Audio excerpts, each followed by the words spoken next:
The long-awaited cabinet has finally been announced with some changes to the executive. Among others, the Ministry of Electricity has been meshed with Energy, headed by Dr. President Cyril Ramaphosa, while Minerals and Petroleum Resources is a standalone ministry under Gwede Mantashe. Enoch Godongwana remains Finance Minister.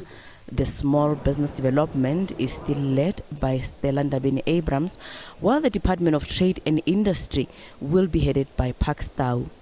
Business organizations have welcomed these changes, calling on the new cabinet to prioritize dealing with the structural constraints that have been holding back economic activity, such as electricity constraints and logistics challenges.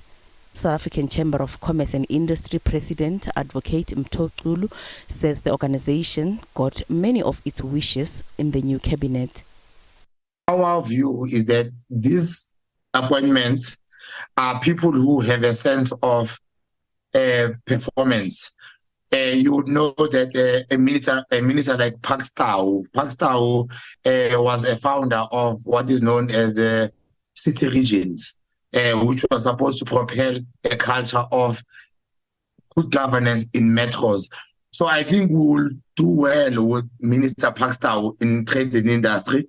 He's generally very engaging because we have worked with him in COGTA and so forth.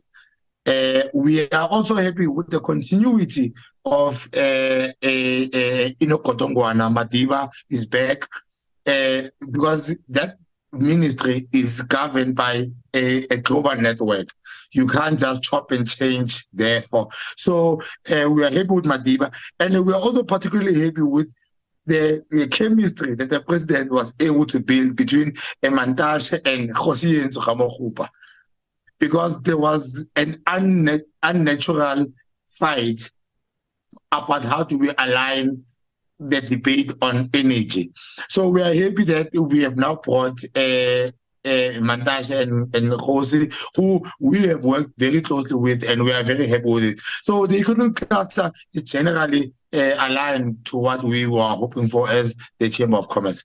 The Black Business Council President, Elias Monage, says it hopes the push to include previously disadvantaged groups in the mainstream economy continues.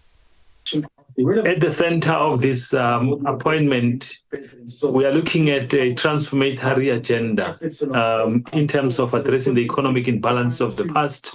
We want them to see whether this cabinet and these executives that have been appointed by the president, will they deliver the mandate of the people in terms of transforming the economy, addressing the economic imbalances of the past, dealing with the redress as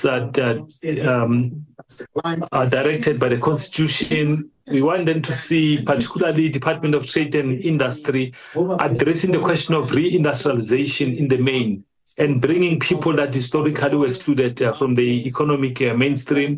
We want them to see other government departments, for example, the Department of Planning, the Department of International Relations, that in terms of the policy configuration was still on the right path and track in addressing the issues around inequality, the issues around education, the question of employment, the issues around health in the main. And I think the appointment for us is a confirmation that some of the individuals that they appointed, we don't doubt their capacity.